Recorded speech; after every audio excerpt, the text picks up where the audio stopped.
So I always emphasize just how important it really is to get different views, especially when it comes to Brexit, from different sides. And it's really interesting today because today we're going to be covering the Belfast Telegraph, an article from them.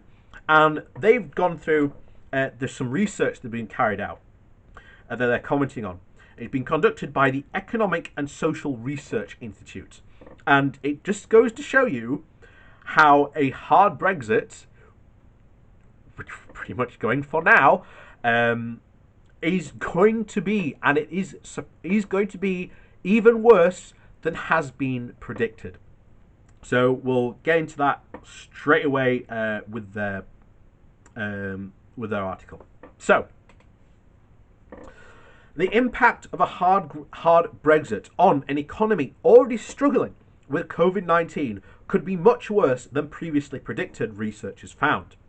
As the COVID-19 pandemic continues to have a major impact on the Irish economy, the risk of a Brexit without a free trade agreement by the end of the year continues to grow. Research released by the Economic and Social Research Institute and the Department of Finance found that while the potential economic impacts of Brexit have been substantially overshadowed by the COVID-19 crisis, adding a hard Brexit on a fragile economy could make the previously estimated effects of Brexit even worse.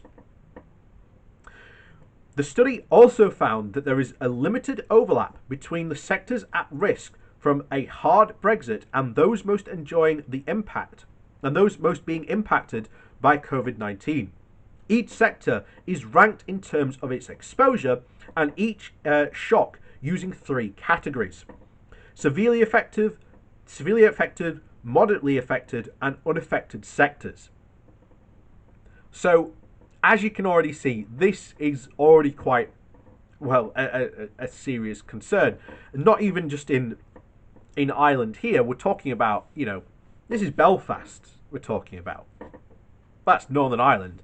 And, depending on what happened, Northern Ireland's going to get it really hard. Really, really hard. Because not only we don't know where the border will be, at the moment, we can definitely say it's probably going to be somewhere in the Irish Sea.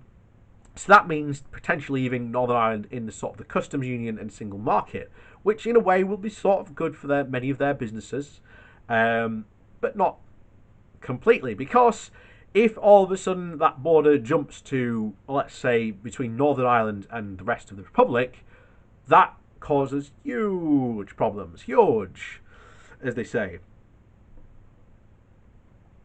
So let's get into more of this, because strap yourselves in, because it's just beginning.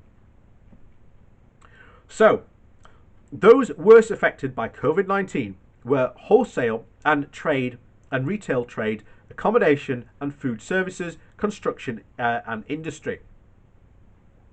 By using estimates based on modelling trade barriers in goods and services, the report found that those sectors are limited in terms of exposure to Brexit.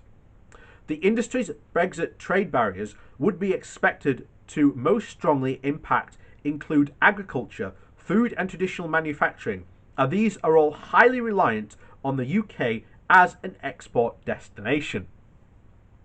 So they're already they're already saying that border is going to be in the Irish Sea. So that's where they're putting where their border is going to be. And of course, being the fact that that's the reliance on where they export to,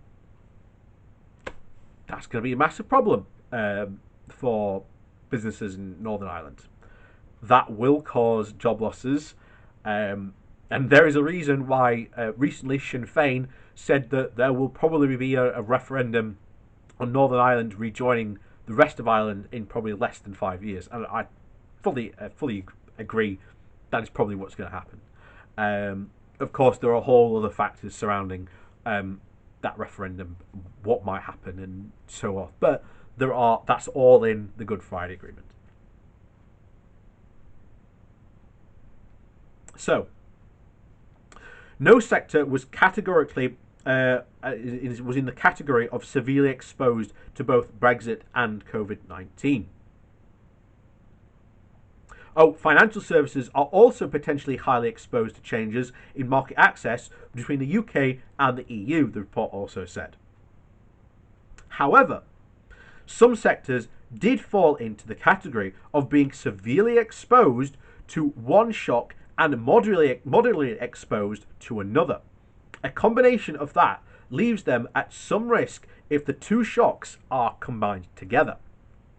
And what have we said? You've got the shock of COVID and you've got the shock of Brexit. And simultaneously, we are going to take these shocks both at the same time. This will have, when you have two forces meet each other, and especially this type of shockwave, sometimes this can create a third shock. And there are going to be lots of businesses already suffering from COVID-19 who are looking at Brexit and going, if this doesn't go right or doesn't get solved correctly, this could mean the end of us completely. It's again, Conservative Party, Tory Party, the party of business.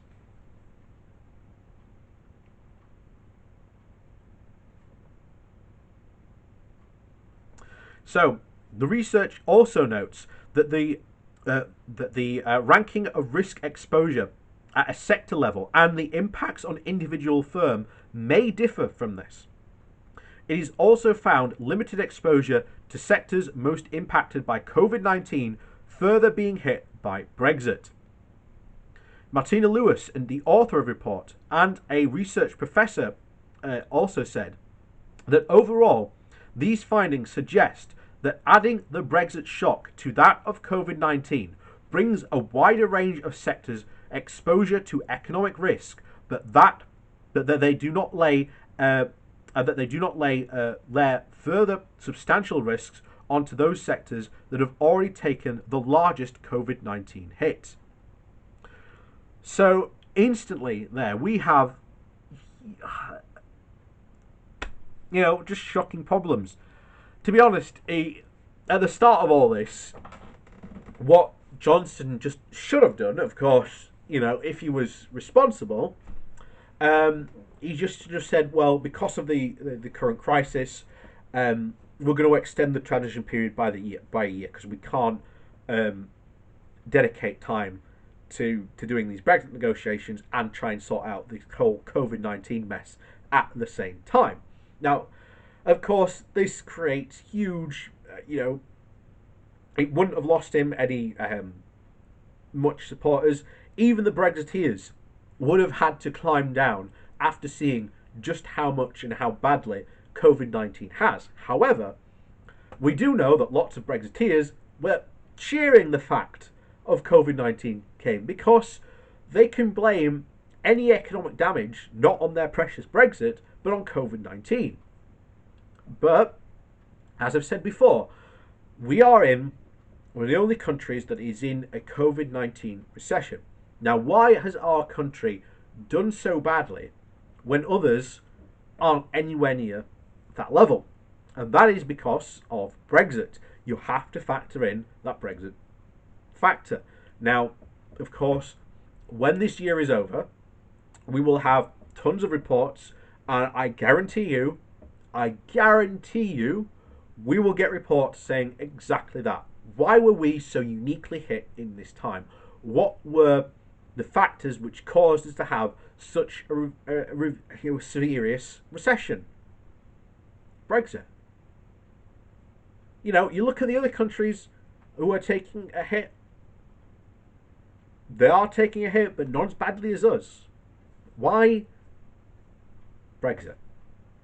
It's the only logical thing that you can come to, and I guarantee you, because it will probably happen next year. We may get some initial stuff maybe at the end of this year. I don't know. We'll have to see when we come out. But clearly from that one, what we just read there, reported on by the Belfast Telegraph. What can you say? But we told you so. So with that said, please do hit that like and subscribe button. We do talk about British politics and Brexit on this because, again, the two are inseparable and will be for some time to come. If you would like to support the channel another way, there are my Patreon link down below, as well as a one-off donation link should you like to support me that way. Thank you to everyone who has or is a patron of mine. Thank you very much. Your support is very much appreciated during this time. And as always, thanks for watching, and we'll see you all next time.